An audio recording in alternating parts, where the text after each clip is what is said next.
Ya, ini proses pemupukan kolam lumpur ya. Jadi sebelum diisi air, tentu yang harus kita perhatikan adalah membuat pakan alam ya, buat ikan yang akan kita tanam di sini. Yang seperti Anda lihat, ini sedang menabur pupuk ya, jenisnya NPK. Ukuran 11 kali 8 meter ini sesuai kebutuhan ya, bisa 6 kilo, 5 kilo, bisa sampai 10 kilo ya. Yang warna hijau itu NPK dan yang ini adalah organik ya, organik. Ini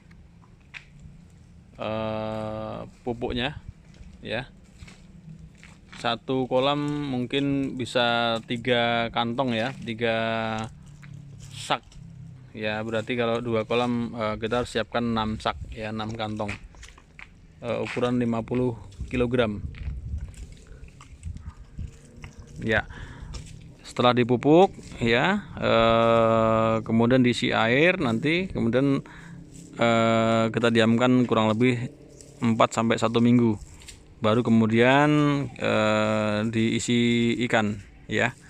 Ini adalah kolam lumpur. Kenapa disebut kolam lumpur? Karena kita tidak menggunakan terpal di bawahnya ya, melainkan tanah ya. Tanahnya kita bajak ya, tujuannya untuk membuat tanah agar menjadi tanah liat seperti ini ya. Tujuannya untuk menahan penyerapan air ya, karena kalau tidak dibajak, tidak dibuat tanah liat, maka airnya akan langsung terserap dan akan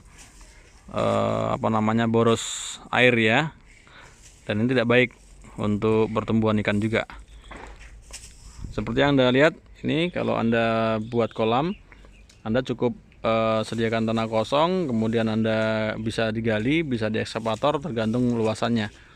Kemudian pinggir dibuat rata, karena nanti kita akan pasang terpal seperti ini ya.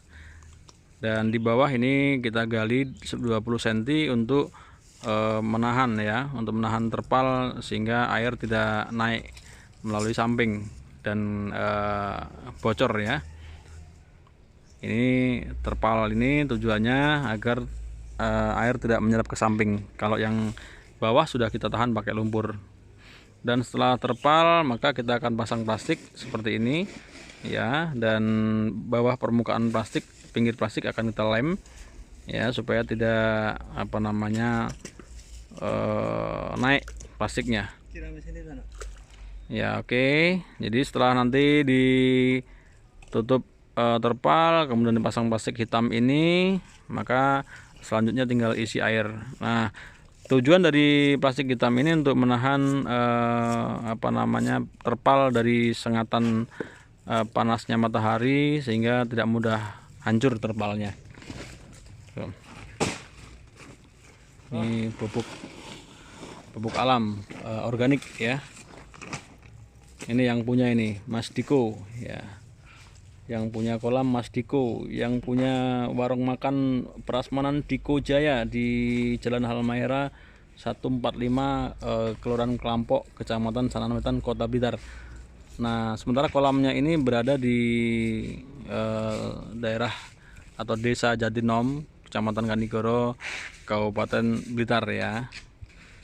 Oke, setelah Anda paham ya teknisnya ya, silahkan Anda mencoba memanfaatkan lahan di belakang rumah, di samping, di sawah maupun di pekarangan yang Anda punya untuk dibuat kolam ya, sebagai penghasilan tambahan, juga bisa menjadi sarana hiburan. Konon ceritanya pelihara koi ini bisa bisa menstabilkan tensi darah ya, menyetabilkan tensi darah.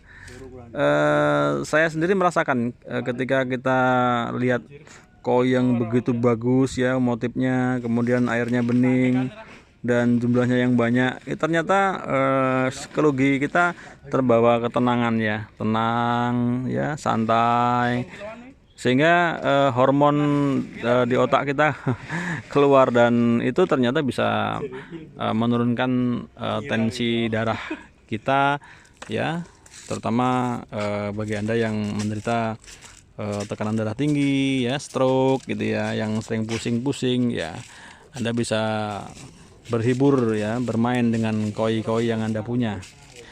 Ya, dan perlu saya sampaikan bahwa harga koi ya di pasar koi hias ini cukup bagus dan harganya cukup stabil ya. 10 tahun terakhir ini harganya lumayan stabil ya.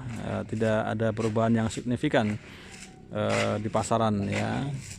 Bahkan 4 tahun terakhir ini sudah masuk ke pasaran ekspor ya, dan di berbagai daerah di Indonesia ternyata sudah mulai budidaya koi. Dan memang Blitar ini salah satu wilayah yang terkenal di Indonesia yang cukup prospektif ya, airnya mungkin cuacanya ya, maka tidak heran koi Blitar menjadi incaran penghobi koi atau petani koi di Indonesia bahkan luar negeri ya. Hari ini saya memberikan cara membuat kolam lumpur kepada Anda. Mungkin Anda punya keinginan untuk membuat, silahkan untuk membuat ya. Informasi di media sosial cukup banyak ya, Anda bisa belajar di situ ya, selain kepada kami yang memang kami menjadi pelakunya di sini Bu. Dan prosesnya tidak semudah yang kita bayangkan, saudara, bahwa setelah nanti ini kita isi air ya, kemudian kita diamkan 1 minggu, lalu kemudian kita baru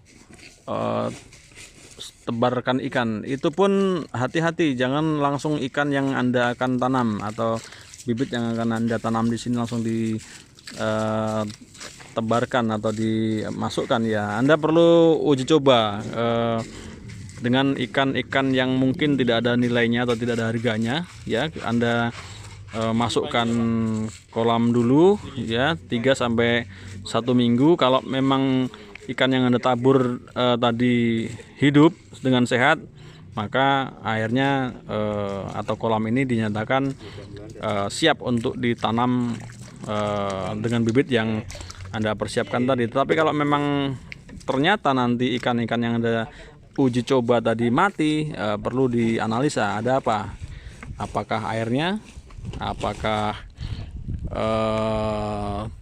tanahnya, dan lain seterusnya. Anda pelajari satu-satu apa yang menyebabkan kematian. Itu informasi yang saya bisa sampaikan kepada saudara semua, Anda semua. Dan saya menyimpulkan ada 2 opsi ya, ada 2 cara budidaya ikan koi ini. Yang pertama, Anda menanam koi sejak usia dini ya, usia 4 hari, 5 hari, 7 hari ya, atau disebut dengan nener ya. Nah, kalau yang sistem kita tanam koi dari nener ini tentu ada tahapan-tahapan sampai dengan kita panen ya. Yang pertama, kita menggunakan sistem atau mekanisme seleksi. Jadi setelah Anda tebar ya, tabur benih, tunggu 2 bulan kurang lebih ya, Anda seleksi ya, Anda keringkan kolam, Anda ambil ikannya, Anda pilih ya, Anda seleksi yang sekiranya ikan itu jelek ya, sekiranya ikan jelek, yang bagus-bagus Anda tinggal, dan kemudian Anda isi lagi kolamnya. Tapi ingat, sebelum mengisi kolam perlu Anda pupuk lagi seperti ini ya. Saat Anda keringkan ya, Anda pupuk, kemudian ikan yang Anda seleksi ditaruh di kolam sebelah, di apa namanya, di jaring ya. Setelah itu ini diisi lagi, setelah dipupuk kemudian diisi air lagi. Ikan yang sudah Anda seleksi Anda jual kemana ya, untuk mengganti biaya operasional makanan dan lain-lain. Sisanya yang Anda pilih bagus tadi akan dikembangkan, itu akan Anda besarkan, Anda masukkan lagi ke sini Nah, setelah itu Anda tunggu lagi 2 bulan, ya kurang lebih, ya. Anda seleksi lagi, Anda keringkan lagi, ya, Anda keringkan lagi, ya. Anda seleksi yang mungkin sama seperti seleksi yang pertama yang kurang bagus, ya. Anda panen lagi dengan cara seperti tadi, dikeringkan, kemudian ikan yang Anda ambil Anda sisihkan di kolam yang masih ada airnya di sebelah, lalu kemudian isi lagi, kemudian dimasukkan lagi sampai 3 kali seleksi. Nah, setelah terakhir mungkin Anda hanya akan mendapatkan yang terbagus, ya, yang terbaik, yang grade A, yang premium.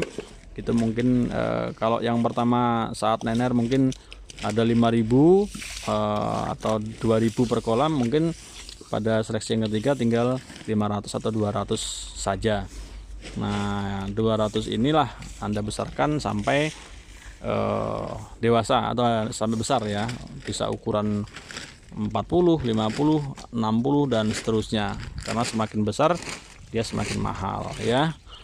Itu saudara pemirsa, tutorial hari ini tentang pembuatan kolam lumpur, ya. Ini yang disebar ini adalah pupuk organik, ya, yang tujuannya untuk merangsang tumbuhnya plankton untuk pakan alam, sehingga pada saat dikasih ikan, ya, makanan dari atas, ya, dalam bentuk pelet tadi hanya sekedarnya saja, karena di sini sudah hidup, ya, cacing atau mungkin pakan alam ikan yang lain.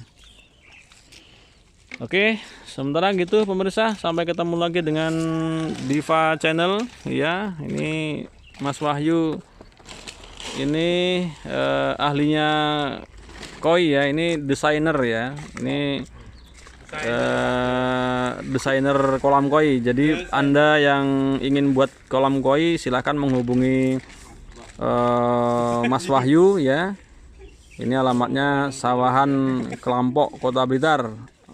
Nomor HP-nya tolong catat 082 11 353 9999, ya. Ini Mas Wahyu ini masih bujang, ini masih bujang, ya. Ini kolamnya ada 40 petak, ya. Ini baru punya Mas Diko Jaya, ini baru ada 4, ya. Kalau Mas Wahyu sudah 40. Ini pengusaha besar di Blitar ini, ya. Wahyu Farm Koi. Ya, jadi itu pada Anda yang mau buat kolam koi, ya, kami siap bantu sebagai konsultannya. Ini desainernya dan konsultannya langsung turun ke lapangan untuk bisa membantu Anda untuk mendapatkan hasil yang maksimal, karena buat kolam koi ini biayanya cukup lumayan, ya. Cukup lumayan sampai panen, tentu kalau dihitung-hitung ada nilainya, ya. Jadi kalau pembuatan kolam tidak standar, tidak sesuai dengan aturan main atau kebutuhan ikan, ya, dikhawatirkan nanti Anda merugi. Oleh sebab itu, sekali lagi bagi Anda yang ingin buat kolam koi, ya, dan harapan ingin panen dengan bagus, ini bisa menghubungi Mas Wahyu di nomor tadi yang saya sebutkan. Oke, selamat mencoba dan selamat berkarya. Semoga Anda sukses semuanya. Sampai ketemu lagi pada tutorial berikutnya.